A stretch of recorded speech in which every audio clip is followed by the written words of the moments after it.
सास, बहू, भाभी, ननद, देवरानी, जिठानी, औरत की दुश्मन है। औरतें सिर्फ मिलके बिचिंग करती हैं। लो कोच, मेरी बहन को डेट नहीं कर सकती। लड़कियां कितनी बेकार हैं। आई am not like other girls. इतना क्या हो गया, औरत दुश्मन है। औरत ही औरत की दुश्मन होती है। ये फ्रेज आपने जरूर सुना होगा। सिर्फ सुना नहीं, शायद इस्तेमाल भी किया होगा। तो सास बहू ड्रामा से लेकर निर्भया कांड तक, जहां पर डिफेंस के जो लॉयर हैं एपी सिंह, उनके भद्दे और मिसोजिनिस्ट कमेंट्स को उनकी वाइफ ने ओपनली सपोर्ट किया था, ये फ्रेज बार बार सुनने में आता है।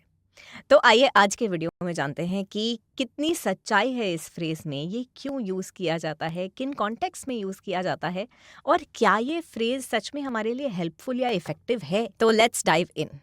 सबसे पहले जब हम बात करते हैं औरत की दुश्मन होती है, तो इसका जो सबसे ओवर्ट एग्जाम्पल हमें दिखाई देता है वो होता है विक्टिम ब्लेमिंग के माइंडसेट का। कि जब भी एक औरत, बिल्कुल जैसे कि मैंने अभी निर्भया कांड की बात की, निर्भया कांड में किस तरह से जो डिफेंस के लॉयर थे, अगर आपने नहीं देखा है तो मत देखना, बहुत गुस्सा आएगा। जो डिफेंस के लॉयर थे एपी सिंह, उन्होंने ऐसी भद्दी और घटिया बातें की थी कि she is responsible for what has happened to her. वो रात में बाहर क्यों गई, वो लड़के के साथ क्यों घूम रही थी। और जैसे कि मैंने कहा, उनकी वाइफ ने उन्हें ओपनली सपोर्ट किया। निर्भया कांड तो काफ़ी बड़ी चीज़ थी, और क्योंकि वो इतना ग्रूसम था इसलिए सबने रिकग्नाइज़ किया कि ये गलत चीज़ है। लेकिन ऐसी बहुत सारी चीज़ें डे टू डे बेसिस पे होती हैं, और बहुत सारे लोग, जिसमें आदमी और औरतें दोनों मिले हुए हैं, इस तरह की बातें करते हैं कि उसकी जिम्मेदार वो खुद है, उसी ने कुछ किया होगा, या उसका तो अफेयर चल रहा था, अब ज़बरदस्ती केस डाल रही है, या वो लड़कों के साथ घूमती है, तो अगर वो घूम रही है तो ऐसा होना ही था। अक्सर जब ऐसी विक्टिम ब्लेमिंग वाली बातें सुनाई देती हैं, तो जो आदमी बोलते हैं उसका हमें ज़्यादा बुरा नहीं लगता, लेकिन जब एक औरत ऐसी बातें बोलती है तो हमें लगता है कि औरत की दुश्मन है। लेकिन अगर आप एक्चुअली इस सिचुएशन को देखें तो द जेंडर इज इररेलेवेंट कि कौन विक्टिम ब्लेमिंग कर रहा है। लेकिन हमें क्या दिखाई देता है, उनका जेंडर सेम है और हमें दिखाई दे रहा है कि ये भी महिला है और ये भी महिला है। तो हमें ऐसा लगता है कि कम से कम महिला होके तो इसे ये बात नहीं करनी चाहिए, और इसीलिए हम उससे ज़्यादा शौक हो जाते हैं और हम कहते हैं औरत की दुश्मन है। इसी कहानी को आगे बढ़ाते हुए हम देखने की कोशिश करेंगे कि क्या वो कॉन्टेक्स्ट हैं जिनमें इस फ्रेज का इस्तेमाल किया जाता है। तो सबसे पहला जो है, हम इसको होम के कॉन्टेक्स्ट में देखेंगे, क्योंकि घर के अंदर ही ये बात सबसे ज़्यादा होती है। सास, बहू, भाभी, ननद, देवरानी, जिठानी, ये सारे एग्जाम्पल्स हमें सास बहू सीरियल्स में देखने को मिलते हैं। और सिर्फ सास बहू सीरियल्स में ही क्यों, हमें अपनी लाइफ में भी देखने को मिलते हैं कि सास और बहू की अनबन हो रही है, या देवरानी जिठानी दोनों कम्पीट कर रहे हैं, दोनों को कोई डिश बनानी थी, कौन किचन क्वीन बनेगी। So these kinds of things are very common. तो इसको एक एग्जाम्पल के जरिए समझते हैं कि कौन सी ऐसी चीजें होती हैं जिनमें हम ये फ्रेज इस्तेमाल करते हैं, और उसके पीछे छुपा हुआ सच क्या है वो हम जानने की कोशिश करेंगे। So the example that I want to use today for this is from a recent film, Mrs. अगर आपने नहीं देखी है तो प्लीज़ देखिए, या फिर उसकी original the great Indian kitchen देख लीजिए। उसमें एक सीन है जो कि कहने को बहुत छोटी बात लगती है, चटनी बनाने का सीन। तो किस्सा ऐसा होता है कि जो न्यूली वेडेड गर्ल है वो फैमिली हाउस होल्ड के अंदर आती है, और जो ससुर हैं और जो सास है, तो सास बहुत ही टिपिकल दिखाई गई है, जो कि मतलब पति के सर्विस में ही लगी हुई है। और जो पति है, जो ससुर है उस घर का, the patriarch of the family, जो हेड ऑफ द फैमिली है, उसको सिलबट्टे पे पिसी हुई चटनी खानी होती है, उसको मिक्सर में पिसी हुई नहीं पसंद। तो बहू मिक्सर में पीस देती है, और इसके ऊपर हो जाता है बड़ा सा कांड। So imagine if this happens in real life.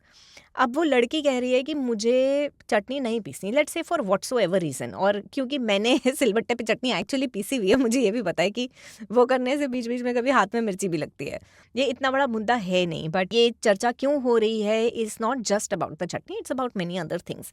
But primarily लड़की को ये लग रहा है कि यहाँ पे मेरा कोई से नहीं है, मैं कुछ बोल नहीं पा रही हूँ, मैं अगर एक चीज़ के लिए मना करूँ तो उस पर बहुत बड़ा बवाल हो जाएगा।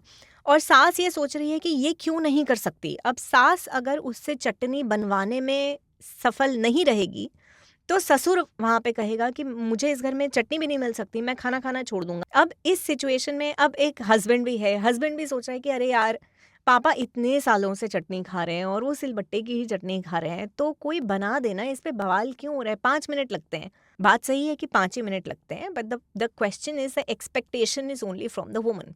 अब ये अगर सिचुएशन है तो सास अगर अपनी फ्रेंड को फ़ोन करती है तो वो यही बोलेगी कि यार इतनी सी बात है, ये मेरी बात नहीं सुन रही है, और बहू यही समझेगी कि यार मैं बोल रही हूँ बट मम्मी घर पे होती हैं और मम्मी समझ नहीं रही है, मम्मी की रोज़ मेरे से चिक-चिक होती है फॉर सम और द अदर रीज़न। अब मैटर ये बन गया है सास बहू का, लेकिन अगर आप इसको डिकोड कीजिए तो ये सिर्फ सास और बहू की बात है नहीं, ये एक पेट्रियार्कल सिस्टम की बात है, क्योंकि जो सास है वो भी एक टाइम पे इस घर में शादी करके आई और इन सारे एक्सपेक्टेशंस का बोझ उसके ऊपर भी डाला गया जब वो शादी करके आई। अब now she decided because she was not in a position कि वो ज़्यादा कुछ इस बारे में कर पाए, बिकॉज इट्स ऑल्सो नॉर्मलाइज। लड़कियां जब अक्सर नए घर में जाती हैं, क्योंकि उनको बचपन से यही बोला जाता है कि तुम यहाँ पे जाओगी, इनके तौर तरीके सीखना, इनको अच्छे से रखना, तो लड़की फुल प्रिपेयर होके जाती है कि अच्छा मैं ये भी सीख लूँ, ये भी सीख लूँ, ये भी सीख लूँ, मैं सबका ध्यान रखूँ, मैं सबकी केयर करूँ। Now, as long as it comes from a place of love and care, it's fine. But if it comes from a place कि आप ये नहीं करोगे तो आप बुरे इंसान बन जाओगे, then that is where the problem really starts. Actually, अगर आप देखें कि जो सास है इस मामले में, कहीं ना कहीं वो भी she is a victim of all of this setup. औरत औरत की दुश्मन होती है बोलकर हमने अकाउंटेबिलिटी और रिस्पॉन्सिबिलिटी, हमने जिम्मेदारी जो है वो आदमी के कंधे से पूरी तरह हटा दी और उसको पूरी तरह से औरत के ही ऊपर डाल दिया। पितृसत्ता का जो सिस्टम है वो औरतें अकेले तो नहीं चला रही हैं, वो आदमी और औरत मिलकर उस सिस्टम को चला रहे हैं, उसको रोज़ पानी दे रहे हैं, उसमें सॉइल डाल रहे हैं, उसमें फर्टिलाइज़र डाल रहे हैं। लेकिन इस सिस्टम से जो चीज़ें हमें सही नहीं लगती हैं, कहीं ना कहीं हम आदमी की जिम्मेदारी उससे कम्प्लीटली डिलीट कर देते हैं। It's a complete lack of accountability on men. We believe that only women are responsible for this situation. So ये है इसका decoded version within the household, and you can apply this to any situation. कोई भी relationship का issue है या जहाँ पे आपको दिख रहा है कि दो औरतें लड़ रही हैं, अगर आप ध्यान से देखोगे या ध्यान से सोचोगे, उनकी लड़ाई में कहीं ना कहीं सिर्फ उनका हाथ नहीं है। ऐसा नहीं है कि उनको रिश्ते निभाना नहीं आता, ऐसा है कि वो एक ऐसे सिस्टम में फंस चुकी हैं जहाँ women are pitted against each other, जहाँ औरतों को एक दूसरे से compete करवाया जा रहा है और किसी ना किसी दबाव के चलते। Another phenomenon that is very true in all of this is a transference of oppression, कि कोई एक इंसान है जिसका उत्पीड़न होते हुए आया है, अब वो उस उत्पीड़न का हिस्सा बन चुके हैं और उनको समझ नहीं आ रहा है कि आगे अब क्या करना है। तो उन्हें कोई और इंसान दिखता है तो उसका उत्पीड़न करके उनको लगता है, एक पावर सी महसूस होती है कि अगर मैंने किया तो तुम क्यों नहीं कर सकती यार, इतना क्या हो गया, मैं भी तो कर रही हूँ, मैंने तो क्रिप भी नहीं किया, तुम्हें इतनी मौत क्यों आ रही है ये काम करने में। तो कहीं ना कहीं वो इंसान उस चीज़ का हिस्सा बन जाता है, क्योंकि they've been living like that for so many years कि अगर वो नहीं करते तो उनके ऊपर कुछ कॉन्सिक्वेंस होगा। बट वो ये भूल गए हैं कि उन्होंने सिर्फ शायद डर या प्रेशर के चक्कर में ये सब किया, और शायद वो वही काम आगे वाली पीढ़ी के लिए कर रहे हैं, ये सब भूल जाते हैं। लेकिन याद हमें सिर्फ ये रहता है कि औरत दुश्मन है, औरत की दुश्मन है, बट सिर्फ औरतें एक दूसरे की दुश्मन नहीं है। That was for the first example. Now coming to the second part कि वर्क प्लेस में ये चीज़ कैसे दिखाई, कौन सी सिचुएशंस हैं जिनमें हम कहते हैं औरत औरत की दुश्मन है। The first example that comes to mind is, let's say there is a female boss fairly senior position पे, बहुत तगड़ी रिसोर्स हैं, बहुत अच्छा काम करती हैं, और उनकी कोई सबॉर्डिनेट है जिसके घर पे शायद तकलीफ है, फैमिली इशूज हैं, या फॉर वट एवर रीजन वो बार बार यही कहती हैं आउट ऑफ टाउन जाना है मैं नहीं जा सकती, लेट रुकना है मैं नहीं रुक सकती, थोड़ा स्ट्रेच नहीं कर पा रही हैं, उस वे में नहीं कॉन्ट्रीब्यूट कर पा रही हैं जिस वे में एक्सपेक्टेशन है। तो इस केस में ये देखा जाता है काफ़ी बार कि जो औरत बहुत जद्दोजहद करके पहुंची है इस जगह पे, वो कहती है कि अरे यार ये बहुत चिक चिक करते हैं, हमने नहीं किया क्या, ये बहुत रोती है, इसको हटाओ ये जॉब से, दूसरी वाली को लगाओ, इसको अपॉर्चुनिटी ही नहीं देंगे। My personal belief is that कि अगर कोई औरत उस जगह पर पहुंची है, in my work place I am in a position of power, तो मुझे लगता है कि हमारी जिम्मेदारी है बेटर पाथवेज टू सक्सेस बनाना दूसरी औरतों के लिए, उनको एडिक्वेटली सपोर्ट करना। जस्ट बिकॉज हमारे पास सपोर्ट नहीं था या फिर हमें सपोर्ट की ज़रूरत नहीं लगी because of are privilege,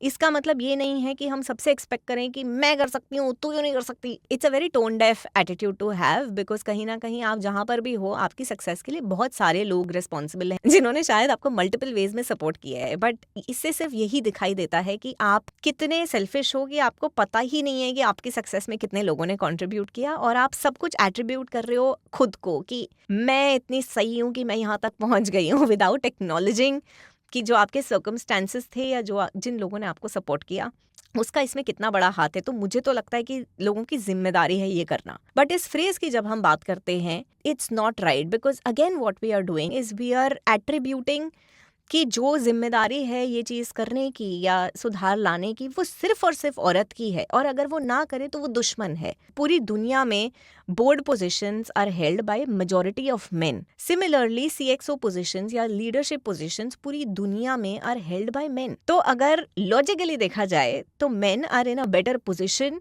to be able to create pathways for other women even in the government। हमारी लोकसभा का वो ले लो आप आंकड़े कि कितने % रिप्रेजेंटेशन है उसमें विमेन का। तो एक्चुअली बहुत सारी लीडरशिप पोजीशंस ऑक्यूपाई किए हुए हैं आदमियों ने, और it is well with in their capacity कि वो ये चीज़ में बदलाव लेकर आए।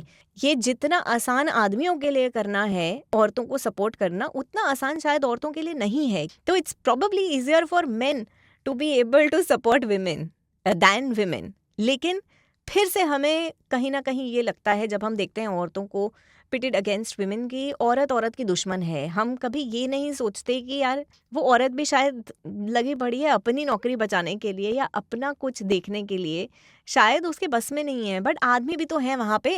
Again a deletion of accountability from man all together, जिनको जिम्मेदार ठहराना चाहिए। और मैं बिल्कुल ये नहीं बोल रही हूँ कि सिर्फ आदमी रिस्पॉन्सिबल हैं, आदमियों ने जानबूझ के औरतों को नीचे रखा है, no, but the system favours man, and because it favors men, they are in positions of power, and because they are in positions of power, they are well positioned to bring a lot of change. It's not the women who are very well positioned, so the accountability needs to be shared by both genders. Another example in the workplace is slut shaming women. तो औरतें जो थोड़ी assertive हैं या अपनी बात रख पा रही हैं और किसी की बुलशिट टॉलरेट नहीं कर रही हैं, उनको अक्सर बोला जाता है कि ये अग्रेसिव है। आदमी का बिहेवियर भले ही एकदम सेम हो, लेकिन फिर भी हम उसको कहते हैं अच्छा लीडर है, ये बहुत अच्छा कर रहा है, अरे ये सर तो बहुत अच्छे हैं, किसी की सुनते नहीं है। But for a woman it's said in a derogatory manner. Secondly, if a woman is trying to climb up the corporate ladder, we will slut shame her. हम बोलते हैं कि अरे ये तो बॉस के साथ इसका चक्कर चल रहा होगा। इन मेनी केसेस चलता भी है, लेकिन चाटुकारिता तो इंडिया में हर जगह चल रही है। आदमी भी चाटुकार होते हैं और औरतें भी होती हैं। हाउएवर, आदमी को चाटुकार देख के हम कहते हैं कि यार ये बहुत जुगाड़ू है यार, ये अपना रास्ता बना लेता है। लेकिन औरत को देख के हम कहते हैं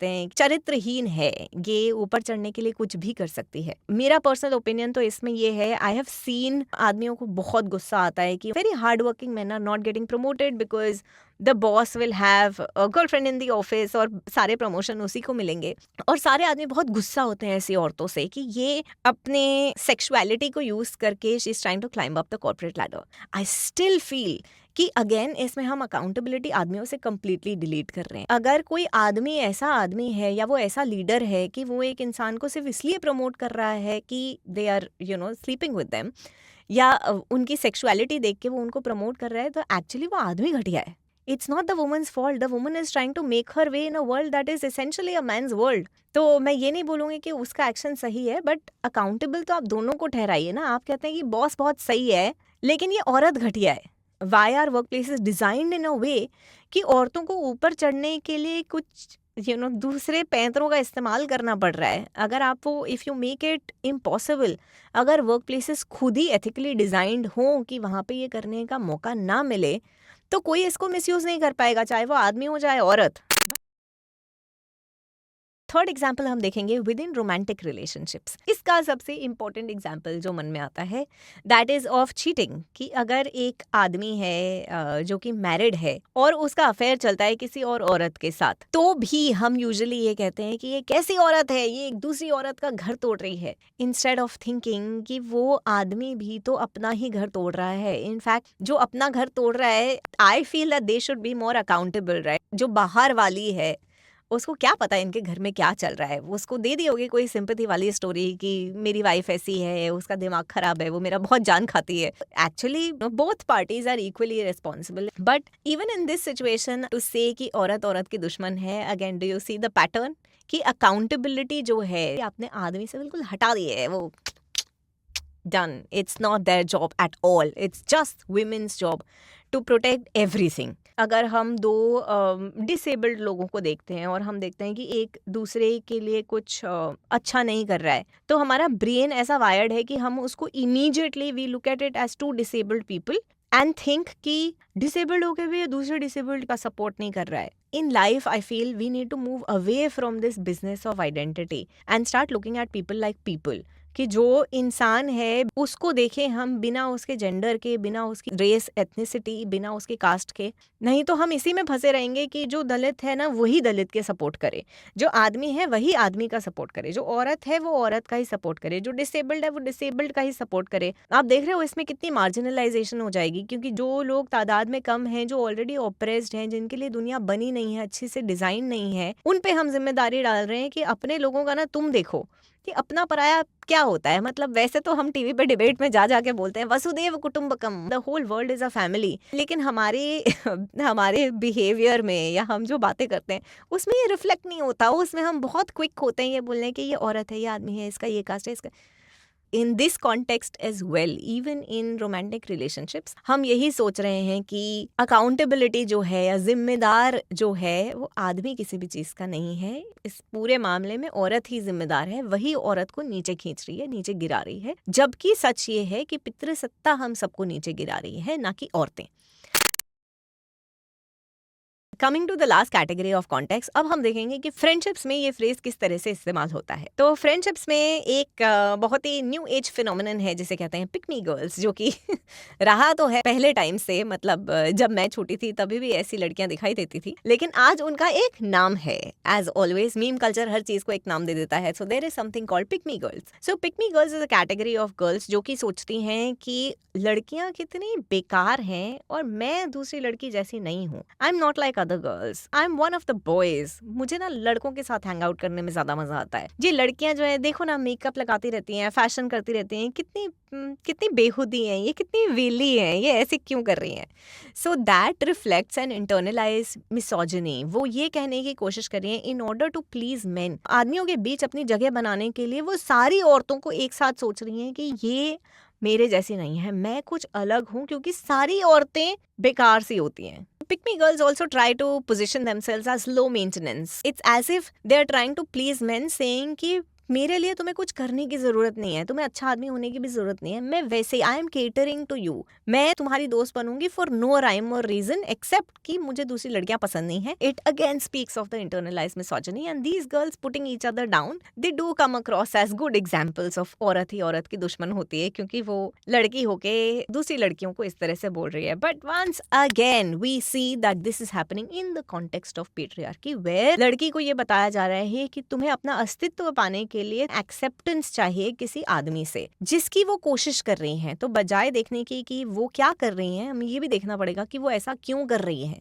she is doing that for acceptance with in this patriarchal structure. तो लड़की ना होने में फायदा है, क्योंकि आदमी फिर तुमको एक्सेप्ट करेंगे। फ्रेंडशिप्स की जहां तक बात आती है, मैंने फिर थोड़ी सी रिसर्च की, क्योंकि मुझे लगा कि औरत औरत की दुश्मन है, हमने बोल तो दिया, तो क्या औरतें दोस्ती नहीं करती? What are male and female friendships like? तो इस पे काफी सारी रिसर्चेस हो चुकी हैं और ज्यादातर रिसर्च में ये पता लगा है कि आदमियों की जो फ्रेंडशिप्स हैं और औरतों की जो फ्रेंडशिप्स हैं वो फंडामेंटली डिफरेंट हैं। तो आदमी जो फ्रेंडशिप करते हैं those are usually based on activities done together. अगर मेल फ्रेंड्स हैं तो वो साथ में टेनिस खेलने जाएंगे या मूवीज देखने जाएंगे, और मान लीजिए 3-4 साल बीत गए और फिर वो वापस मिले और फिर वो मूवी देखने गए, तो during this time period they will continue to think कि ये मेरे दोस्त हैं, हम लोग ना दोस्त हैं, हम जब मिलते हैं ना तो टेनिस खेलने जाते हैं या मिलते हैं तो हम मूवी देखने जाते हैं। However for women it's different. Women's friendships are based on intimacy and comfort, they are based on support to each other.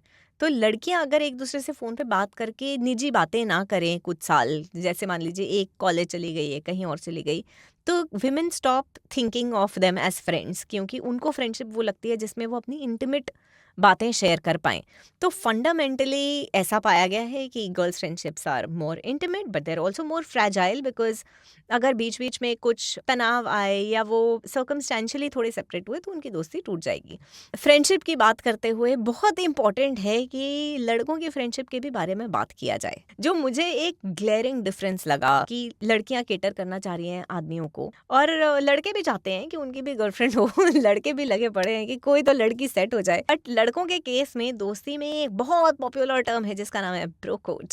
Everybody knows about the bro code. मेरी बहन को डेट नहीं कर सकते is the most widely popular thing in the bro code. But उसके अलावा भी बहुत सारी चीजें हैं। तो एक मुझे बात बहुत अजीब से स्ट्राइक की दैट मान लीजिए मैं एक लड़की हूँ, मेरा बॉयफ्रेंड है and I have some female friends. अगर मेरे बॉयफ्रेंड को प्लीज करने के लिए मैं कह रही हूँ I am not like other girls etcetera etcetera, I stop hanging out with the girlfriends just to cater to the boyfriend. उसके साथ समय बिताने के लिए या लड़कों के साथ समय बिताने के लिए मैं एक्टिवली ये कहती हूँ कि यार ये लड़कियां अच्छी नहीं है, I don't want to hang out with them, ये लोग ऐसा करती हैं ऐसा करती हैं ऐसा करती हैं, और मैं वो दोस्ती छोड़ देती हूँ। हाउएवर लड़के कुछ बहुत ही अलग करते हैं। लड़के हमेशा कहते रहते हैं, चाहे वो उनकी बहन हो, मैं अपने भाई के साथ खेलते हुए बड़ी हुई हूँ तो हमारे बीच में ऐसा कुछ नहीं हुआ, but I have seen many boys की जिनकी जो छोटी बहन होती है या बड़ी बहन होती है, if she is coming to them कि वो खेलना चाहती है साथ में या उनके साथ हैंग आउट करना चाहती है, तो लड़का हमेशा कहता है यार मेरे दोस्त अच्छे नहीं है, तू मत आ यार, तू यहाँ पे मत आ, मैं नहीं चाहता वो लोग तेरे से बात करें and so on. And even in terms of girlfriend, तो अगर गर्लफ्रेंड भी है लड़के की तो भी वो बोलता है कि अरे तो मैं अपने दोस्तों के साथ जा रहा हूँ यार, तुम मत चलो यार, वो ना उस टाइप के लड़के हैं यार, वो सही बातें नहीं करते, वो अच्छे नहीं है। तो लड़कियां जब लड़कियों के बारे में ऐसी बातें करती हैं वो उनको छोड़ देती हैं,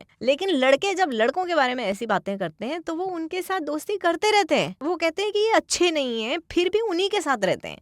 तो ये बहुत ही अजीब और हिपोक्रिटिकल बात है, but it works in a system where men must stand by each other and in this bro code एक अनसेट रूल है कि लड़का कुछ दंगा करने भी जा रहा होगा या अगर लड़का बोलता है कि अरे मेरी गर्लफ्रेंड मैं जा रहा हूँ उसके एक्स को मारने तो भी लड़के आ जाएंगे साथ में कि हाँ चलो साथ में मिलके मारेंगे। On the one hand girls because they are pitted against each other, their friendships are fragile. On the other hand लड़कों की दोस्ती ऐसी है कि वो एक दूसरे को गलत काम करने से भी रोक नहीं पा रहे हैं। This is definitely a fundamental difference between how girls and boys deal with friendships in their lives. However लड़कों की फ्रेंडशिप्स में एक और इंटरेस्टिंग बात है कि उनकी फ्रेंडशिप भले ही टूटे ना, वो लॉन्ग लास्टिंग होगी, बट लड़के अपनी इंटीमेट बातें अपने दोस्तों के साथ शेयर नहीं कर पाते। अगर उनको वाकई में कुछ दुख है, कुछ तकलीफ है या कोई ऐसी सीरियस इशू है जिससे वो डील कर रहे हैं, वो अपने दोस्तों को नहीं बताएंगे। तो actually in a way women's friendships are more thick than men's friendships. लेकिन औरत तो औरत से दुश्मन होती है। तो इन सभी एग्जाम्पल्स में हमने देखा कि कितने सारे एग्जाम्पल्स हैं जहाँ पे हम ये फ्रेज यूज कर सकते हैं, लेकिन अब हम देखेंगे कि ये चीज़ क्या अब धीरे धीरे चेंज हो रही है। इन माय ओपिनियन मुझे ऐसा लगता है कि औरतों की फ्रेंडशिप्स हमेशा से थी, बस हमने देखा नहीं। Talking about one recent trend that is coming up nowadays, वो ये है कि बीइंग अ गर्ल्स गर्ल, कि आप एक ऐसी फ्रेंड हो जो कि अपनी गर्लफ्रेंड्स को हर चीज में सपोर्ट कर रहे हो। And I can say this for myself, मेरे जो फ्रेंड्स हैं, जो फीमेल फ्रेंड्स हैं, they really cherish their female friendships. In fact film industry के बहुत सारे लोगों ने, specially Kareena Kapoor and her gang, they have constantly said कि उनके लिए उनकी फीमेल फ्रेंडशिप्स कितनी इंपॉर्टेंट है। And this is a growing trend that women in their 30s and 40s start to realise कि उनकी लाइफ में बिना फीमेल फ्रेंडशिप्स के वो लाइफ जीना थोड़ा मुश्किल है, क्योंकि औरतों ने सेम चीज़ें नेविगेट की हैं। आज की डेट में औरतें थोड़ा आपस में बोलने भी लग गई हैं और पेट्रियार्की को थोड़ा कन्फ्रंट भी करने लग गई हैं। तो having other women in that journey with you is very very important. I am part of a lot of women's groups on WhatsApp, जिसमें मतलब आप मानिए 500,000 औरतें एक साथ हैं। There is a pet parents group, there is a miscellaneous group, fitness group, जिसमें औरतें ही औरतें हैं।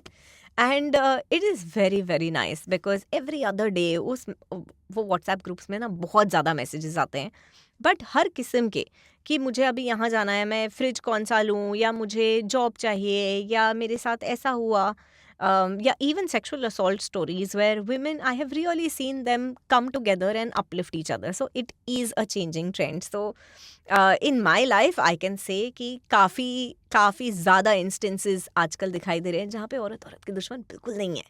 हम एक तरफ तो कह रहे हैं औरतें दुश्मन हैं, दूसरी तरफ a lot of the times women have single-handedly been responsible for nurturing relationships within communities, within workplaces and within institutions. जैसे आप किसी चौल में चले जाएं या किसी बिल्डिंग में चले जाएं, यूजुअली वो महिलाएं ही हैं जो एक दूसरे की बातें सुन रही हैं या एक दूसरे को एक सहारा दे रही हैं, साथ में मिलकर अचार बना रही हैं, पापड़ बना रही हैं, किटी पार्टीज कर रही हैं। किटी पार्टीज के बारे में बहुत सारे अजीब सी बातें की जाती हैं कि औरतें सिर्फ मिलके बिचिंग करती हैं, विच इज़ नॉट ट्रू। अगर आप कभी किसी किटी पार्टी में गए हो तो यू वुड नो, वो हाउसी खेलते हैं वो गेम्स खेलते हैं। मेरी मम्मी भी पार्टीज में जाती हैं, उनकी पार्टीज बहुत क्रेजी हो रही हैं उनकी पार्टीज में वो ट्रैवल डिस्कस कर रहे हैं, वो हाइड्रोपोनिक फार्मिंग डिस्कस कर रहे हैं, या साथ में एक्सरसाइज की बातें हो रही हैं, योगा की बातें हो रही हैं। तो it's not like women are sitting together and bitching. They are really doing things together. They are learning, growing, supporting each other, and they are having a lot of fun.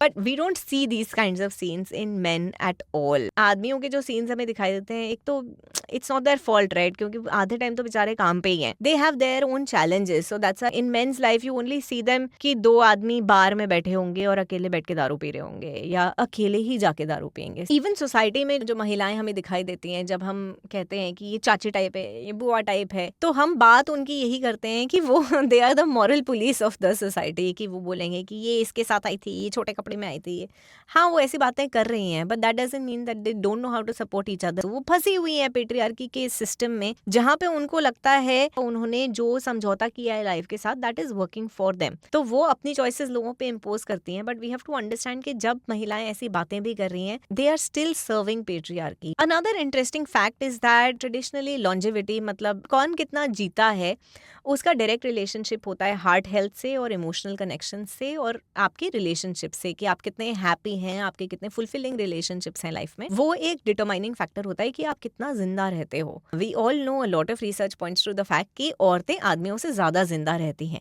तो क्लियरली औरतों की heart health, औरतों की relationships are healthier than men. तो ये सोचने वाली बात है कि अगर औरतों की रिलेशनशिप ज्यादा हेल्दी हैं, अगर औरतों की ज्यादा इंटीमेट रिलेशनशिप्स होते हैं, तो फिर हम ऐसा क्यों सोचते हैं कि औरत औरत की दुश्मन होती है। Lastly, I would like to end this video with 3 amazing examples of women friendships who have stood by each other. So the first one is अपने इंडिया से सावित्रीबाई फुले एंड फातिमा शेख। सावित्रीबाई फुले को सब जानते हैं। In many ways she was the initiator of the feminist movement in India. उन्होंने लड़कियों की पढ़ाई के लिए बहुत सारे स्कूल्स बनवाए। इस समय पे जब लड़कियों को स्कूल जाना अलाउड नहीं था, तब उन्होंने ये सारी चीज़ें की और पूरा पाथवे बनाया कि लड़कियों को पढ़ाई करने दी जाए। लेकिन जो हम भूल जाते हैं, उनकी एक फ्रेंड थी फातिमा शेख, जिसके साथ मिलके ही वो ये सब कर पाई। इनफैक्ट उनके ऊपर काफ़ी सारा बैकलैश आया था। देयर हैव बीन टाइम्स जहाँ पे ज्योतिबा फुले और सावित्रीबाई फुले को फातिमा शेख ने अपने घर पे रखा था और इस पूरी चीज़ में सपोर्ट किया था और वो दोनों साथ में मिलके पढ़ाती थी। So this is a very very good example of female friendships. और अगर आप देखें, एक हिंदू है, एक मुस्लिम है, धर्म जात इन सब में नहीं पढ़ना चाहिए, इसके बियॉन्ड जाके दोस्ती होती है और आज भी होती है। अनदर एग्जाम्पल इज एला फिट्जजेराल्ड and Marilyn Monroe. Ella Fitzgerald was a jazz icon and Marilyn Monroe को तो मोस्टली सब जानते हैं from that famous the dress flying. There was a race difference between the two.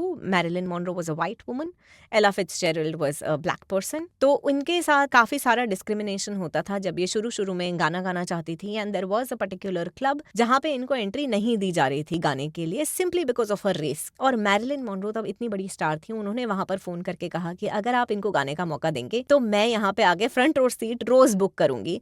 And she did that और उसके चलते एला फिट्जजेराल्ड का career really took off because of the support of Marilyn Monroe. उन्होंने यही कहा है कि मेरी सक्सेस की बहुत सारी जिम्मेदारी मैं मैरिलिन मोनरो को देना चाहती हूँ। So that was the second example. The third example is of Helen Keller and any Sullivan. Helen Keller को बहुत लोग जानते हैं, उनके नाम पे बहुत सारे अवार्ड्स भी हैं। वो ब्लाइंड और डेफ दोनों थी। बचपन में जब वो 19 महीने की थी तब उनकी आई साइट और उनकी हियरिंग चली गई थी। और एनी सुलिवन खुद 5 साल की जब थी तब उनकी आई साइट चली गई थी। लेकिन एनी पूरी लाइफ हेलन केलर की टीचर रही। उन्होंने उनको सब सिखाया, पढ़ना लिखना, अलग अलग एक्टिविटीज से जहां तक वो पहुंच पाई उनको पहुंचाने की उन्होंने पूरी कोशिश की। इन दोनों की फ्रेंडशिप में और जो टीचर स्टूडेंट रिलेशनशिप है उसमें यही कहा जाता है कि दोनों का बहुत बड़ा योगदान है एक दूसरे की सक्सेस के लिए। So these are 3 very very powerful stories of how women have stood by each other and I am sure these are not the only ones. अगर आप अपने आसपास भी देखेंगे तो आप देखेंगे जो औरतें जहां पहुंची हैं या जो सक्सेसफुल हैं या जो कम्युनिटी में ही एक लीडरशिप पोजीशन ऑक्यूपाई करते हैं, you will see that a lot of those women, उनके पीछे कितनी सारी महिलाओं का हाथ है। अगर आपको किसी सिचुएशन में ऐसा दिखाई दे कि औरत औरत की दुश्मन है या अगर किसी सिचुएशन में कोई ऐसा बोले तो प्लीज उस सिचुएशन को थोड़ा सा डिकोड करने की कोशिश करना। थोड़ा गहराई से देखेंगे तो आपको दिखाई देगा कि शायद उस सिचुएशन में सिर्फ औरत औरत की दुश्मन नहीं है। Please like, share, subscribe and comment on the video. पहले मैं यूट्यूब देखती थी तो मुझे लगता था कि सब ऐसे क्यों बोलते हैं कि 90% of the audience is not a subscriber, but आज जब मैं खुद के एनालिटिक्स देखती हूँ तब मुझे समझ में आता है more than 90% of the people who watch my videos are not my subscribers. वो न्यू व्यूअर्स हैं। न्यू व्यूअर्स, अगर आप चैनल पे गलती से आए हो तो प्लीज भगवान के लिए सब्सक्राइब कर लो और थोड़ा लाइक कर लो और स्क्रॉल करके बाकी वीडियोस देख लो। और अगर आप बार बार मेरे वीडियो देखते हो फिर भी सब्सक्राइब नहीं किया तो प्लीज सब्सक्राइब। अगर आपको लगता है कि समाज को बदलने की जरूरत है और आप ट्रिप कर करके थक गए हैं कि हमारी सरकार कुछ क्यों नहीं करती और मैं अकेले क्या करूंगा, then this channel is for you, क्योंकि this channel will teach you कि हम अकेले क्या कर सकते हैं अपनी सोच बदल के और अपने आसपास के लोगों की सोच बदल के।